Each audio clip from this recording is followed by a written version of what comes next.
Hi everyone, welcome back to my YouTube channel Zezignesia Education. Halo semuanya, ketemu lagi dengan saya Asyaf Jasmana. Di video kali ini dan seterusnya, saya akan membahas beberapa soal untuk persiapan tes CPNS. Nah, semoga dengan video-video yang saya berikan ini bisa bermanfaat dan membantu teman-teman ya untuk persiapan seleksi CPNS tahun ini. Semoga lancar dan sukses. Nah, kali ini kita akan bahas soal tentang tes wawasan kebangsaan fokus pada pengamalan Pancasila. Nah, pengamalan Pancasila ini menjadi soal yang sering muncul dalam tes CPNS. Pengalaman saya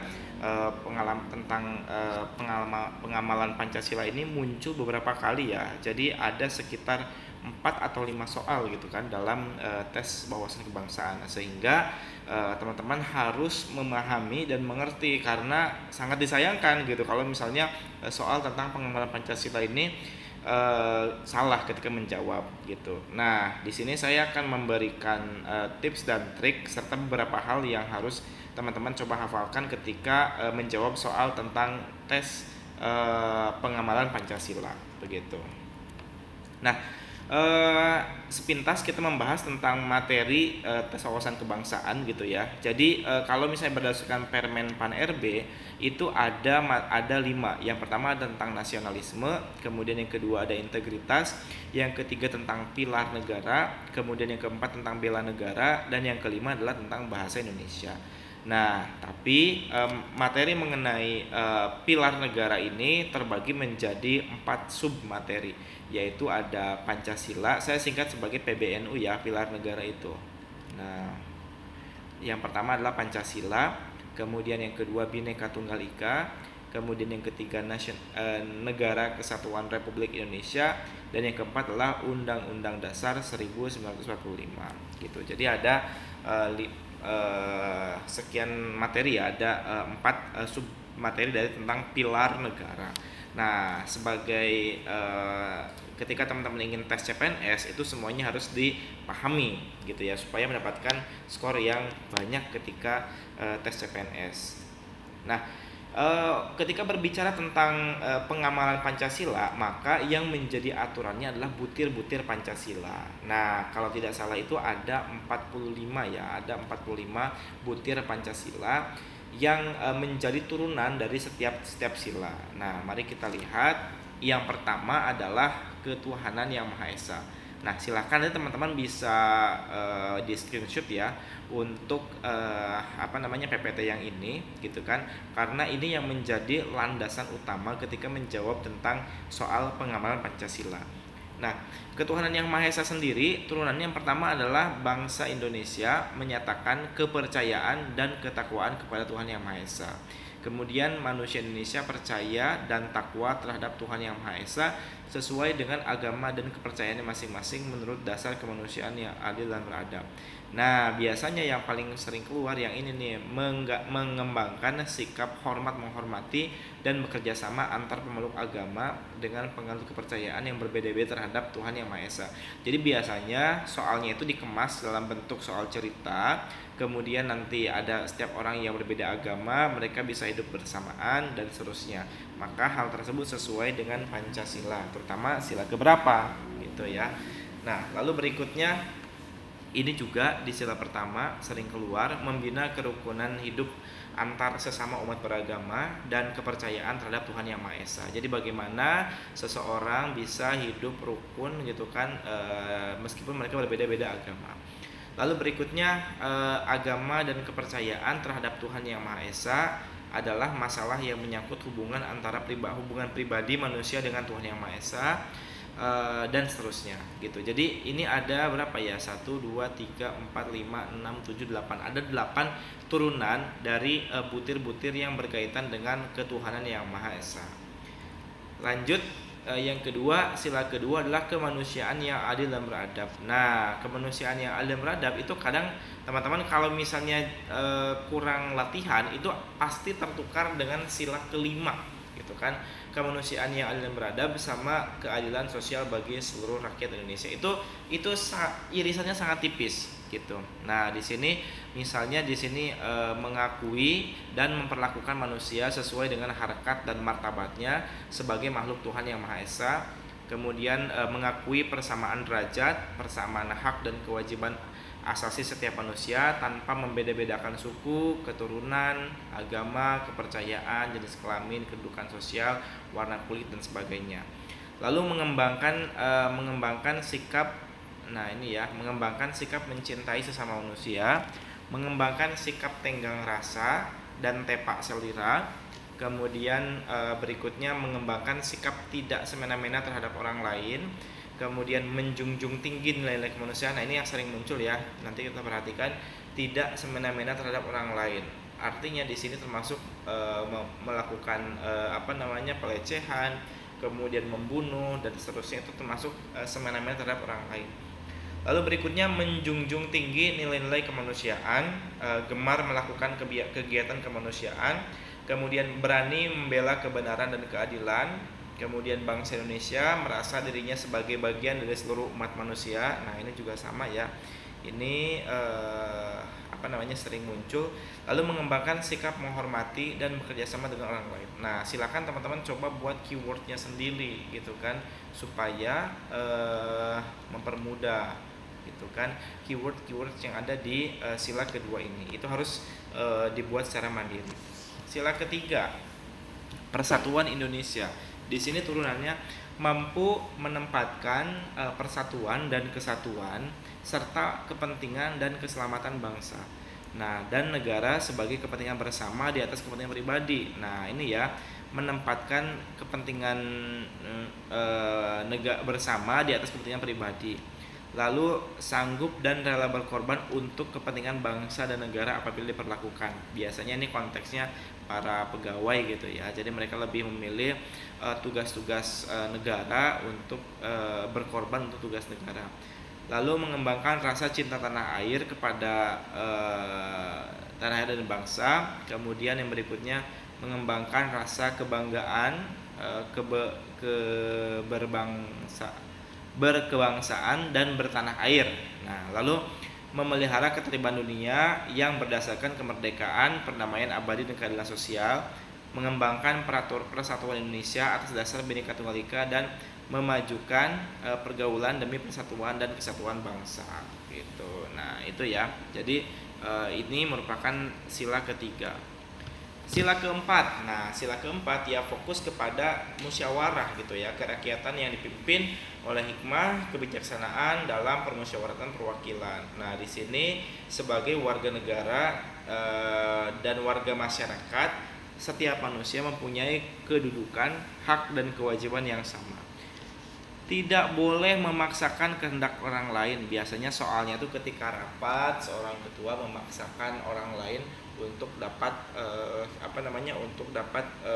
mengikuti keputusannya gitu kan. Nah, lalu berikutnya ini nih yang sering muncul nih, di dalam musyawarah diutamakan kepentingan bersama di atas kepentingan pribadi dan golongan. Nah, dan seterusnya. Silakan teman-teman dibaca sendiri ya. Boleh di screenshot saja ininya. Sila kelima yang paling sering muncul adalah ini, suka memberikan pertolongan kepada orang lain. Nah, ini ya. Kemudian tidak menggunakan hak milik untuk hal-hal yang bersifat pemborosan dan gaya hidup mewah. Ini juga sama sering muncul. Dan yang berikutnya adalah ini, suka bekerja keras. Nah, ini saya berikan beberapa clue ya yang sering muncul dalam soal pengamalan Pancasila. Nah, memang baiknya sih teman-teman harus dihafalkan ya, supaya teman-teman bisa paham. Tapi kalaupun tidak paham juga tidak apa-apa, yang penting sering banyak latihan. Nah, gitu ya. Oke, sekarang saya nyiapin soal buat teman-teman. Silakan di pause dulu soalnya gitu. Nanti setelah itu coba jawab dulu. Setelah dijawab alasannya apa, samakan dengan butir Pancasila, lalu kita coba diskusikan. Nah, soal yang pertama, untuk dapat mempermudah dalam menghayati dan mengamalkan Pancasila, maka pemerintah telah membuat butir-butir Pancasila. Butir-butir tersebut digunakan sebagai pedoman masyarakat Indonesia dalam mengimplementasikan dan membumikan Pancasila dalam suatu perbuatan, perkataan dan kehidupan sehari-hari. Butir-butir tersebut ditetapkan dalam TAP MPR nomor 1/MPR 2023. Salah satu butir yang mendidik masyarakat tidak bersifat boros. Nah, dan tidak bergaya hidup mewah. Oke, silahkan coba jawab dulu. Ingat tadi saya sudah berikan tanda sila keberapa. Nah, gitu ya, yang tidak bersifat boros. Jawabannya adalah E, keadilan sosial bagi seluruh rakyat Indonesia. Jadi di E itu salah satu butir Pancasilanya adalah tidak menggunakan hak milik. Nah, gini ya. Jadi clue-nya tidak menggunakan hak milik untuk hal-hal yang bersifat pemborosan dan gaya hidup mewah. Nah, makanya teman-teman yang punya harta banyak, yang punya kendaraan bagus tidak perlu dipamer-pamerkan gitu ya. Jadi cukup untuk perjalanan sendiri saja. Ingat clue-nya adalah tidak bersifat boros. Kalau ini sangat mudah ya karena saya benar-benar menyamakan dengan teks yang ada di butir Pancasila tersebut. Oke, gampang kan? Nah, iya dong. Soal berikutnya. Terorisme merupakan salah satu bentuk penyimpangan kemanusiaan yang sangat kejam. Nah, di sini clue-nya adalah terorisme ya. Di Indonesia telah terjadi beberapa kali terorisme yang menghilangkan nyawa dari banyak orang. Aktivitas terorisme sangat tidak sesuai dengan dasar negara Indonesia Pancasila. Aksi terorisme itu telah menghilangkan nyawa banyak orang karena pengeboman wilayah tertentu merupakan pelanggaran terhadap Pancasila. Oke, di sini clue-nya menghilangkan nih. Nah, terorisme, kemudian clue-nya menghilangkan orang banyak. Nah, menghilangkan nyawa kira-kira apa nih? Menghilangkan nyawa. Kira-kira apa jawabannya teman-teman? Ya, jawabannya adalah B, kemanusiaan yang adil dan beradab. Jangan tertukar ya. Jadi antara B dan E. Kenapa? Karena di B itu adalah mengembangkan sikap mencintai sesama manusia dan tidak semena-mena terhadap orang lain. Tadi saya sudah berikan tanda ya. Ingat, jangankan menghilangkan nyawa orang banyak, setiap orang itu harus mengembangkan sikap mencintai sesama manusia gitu. Nah, ini berarti bahwa dalam hal apapun gitu ya, dalam hal apapun itu harus berusaha saling mencintai dan menghormati orang lain. Nah, gitu ya. Jelas ya. Jadi di dalam kalimat ini biasanya di kalimat pertama, kedua, ketiga dan itu adalah pengantar. Lalu kalimat intinya itu ada di kalimat paling akhir. Lanjut soal berikutnya. Cecep merupakan seorang mahasiswa yang sedang kuliah di salah satu perguruan tinggi di Kota Malang. Ada tidak clue yang kalimat pertama? Nah, tidak ya. Jadi dia sedang kuliah. Ia dilahirkan dari keluarga yang serba berkecukupan dan memiliki banyak harta. Selama kuliah, ia selalu memberi barang-barang mewah. Nah, ini clue-nya nih, membeli barang-barang mewah yang sebenarnya ia tidak butuhkan, namun hanya untuk kepuasan dan juga memamerkan kepada kawan-kawannya bahwa ia merupakan orang kaya. Bentuk memamerkan dan menghamburkan harta kekayaan dan juga bersikap boros. Nah, ini jelas ya. Jadi ada beberapa keyword di sini. Yang pertama, keywordnya adalah membeli barang mewah. Nah, ya teman-teman paham ya. Membeli barang mewah. Kemudian yang kedua adalah memamerkan. Dan yang ketiga adalah boros. Nah, ini sebetulnya udah jelas ya jawabannya ya. Ketika ada istilah barang-barang mewah, kemudian dipamerkan, kemudian boros, sudah jelas sila ke-5, tidak menggunakan hak milik untuk hal-hal yang bersifat pemborosan dan gaya hidup mewah.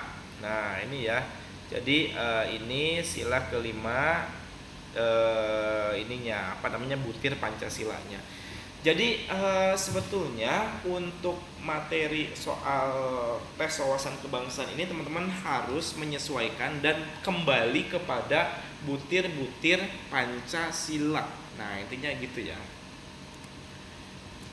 Kita lanjut soal yang keempat. Tono merupakan seseorang yang sangat sukses di bidang pariwisata.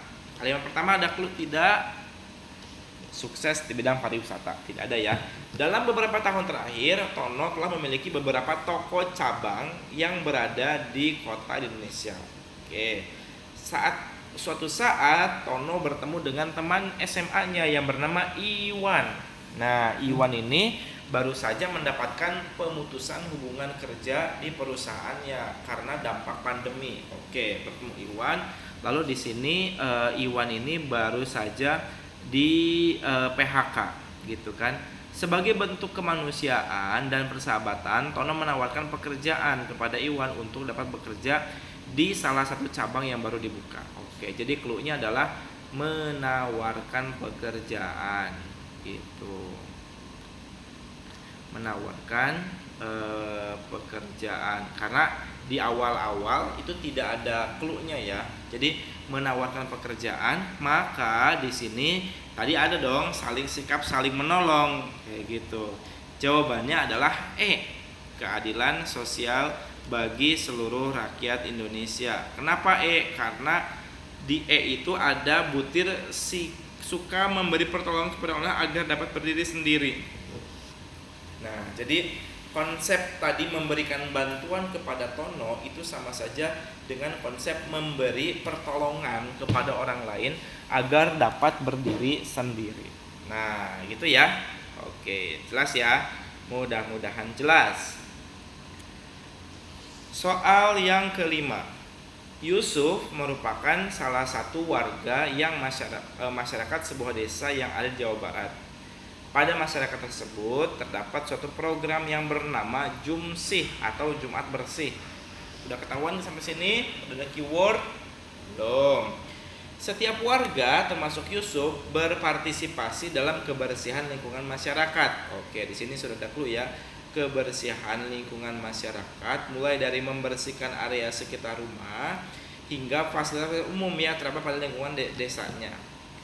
Semua masyarakat sangat kompak melakukan gotong royong. Nah, untuk dapat menciptakan kebersihan lingkungannya sehingga lingkungan tersebut menjadi bersih dan nyaman. Sikap Yusuf dan beberapa orang pada masyarakat tersebut sesuai dengan nilai-nilai yang terkandung pada Pancasila. Khususnya nilai apa? Nah, gotong royong ya. Di sini clue-nya adalah gotong royong yang sesuai dengan sila kelima, keadilan gitu. Jadi salah satu nilai yang terkandung dalam Pancasila adalah nilai keadilan. Nilai tersebut memiliki beberapa unsur. Salah satu unsur dari keadilan itu adalah gotong royong. Nah, gitu ya. Jadi usulnya itu keadilan itu adalah gotong royong. Nah, gitu. Oke, jelas ya. Nomor 6. Dedi merupakan salah satu mahasiswa tingkat akhir pada suatu perguruan tinggi negeri di Kota Malang. Nah, Dedi itu tinggal di tempat kos yang mana lingkungan mahasiswanya itu terdiri dari berbagai agama. Nah, ini sudah ketahuan nih. Dedi mahasiswa akhir kemudian tinggal yang terdiri berbagai agama. Oke, jadi tempat tinggalnya itu beragam. Meskipun lingkungan tempat tinggal ini sangat beragam di setiap agama, namun setiap mahasiswa saling menghormati satu sama lain. Contohnya ketika waktu ibadah sudah tiba, semua saling mempersilahkan dan menghormati waktu ibadahnya masing-masing, termasuk yang dilakukan oleh Dedi. Nah, di sini sikap Dedi mencerminkan Pancasila. Terusnya sila jelas ya, kalau tentang berbicara tentang agama, religius, kemudian kerohanian, maka termasuk sila pertama. Nah, gitu ya. Oke, ini no debat sih. Jadi dalam sila pertama itu adalah mengembangkan sikap hormat menghormati dan bekerja sama antara pemeluk agama dengan penganut kepercayaan yang berbeda-beda terhadap Tuhan yang Maha Esa. Nah, gitu ya. Itu yang harapannya teman-teman bisa coba pelajari. Soal nomor 6. Dedi merupakan salah satu mahasiswa tingkat akhir di kota Bandung. Nah, Dedi tinggal, ini sudah tadi ya. Nah, nomor 7. Sebagai seorang mahasiswa, Asep selalu mengerjakan tugas yang diberikan oleh dosennya. Nah, apakah ada clue di sini? Belum ada. Bentuk tugas yang diberikan bermacam-macam. Namun, yang paling sering adalah membuat artikel ataupun makalah dalam bentuk tulisan. Asep selalu berusaha membuat karya yang baik tanpa melakukan plagiasi. Nah, ini oke lah. Di sisi lain, Rudy yang merupakan teman satu kelasnya selalu menjiplak karya orang lain. Nah, ini ya, menjiplak karya orang lain seperti melakukan copy paste dari internet tanpa mencantumkan sumber referensinya. Nah, sikap plagiasi yang dilakukan oleh Rudy saat bertentangan dengan Pancasila, khususnya sila keberapa? Nah, ayo teman-teman, kira-kira sila keberapa nih? Melakukan plagiasi atau tidak menghormati karya orang lain. Nah, jawabannya adalah sila kelima. Nah, kenapa?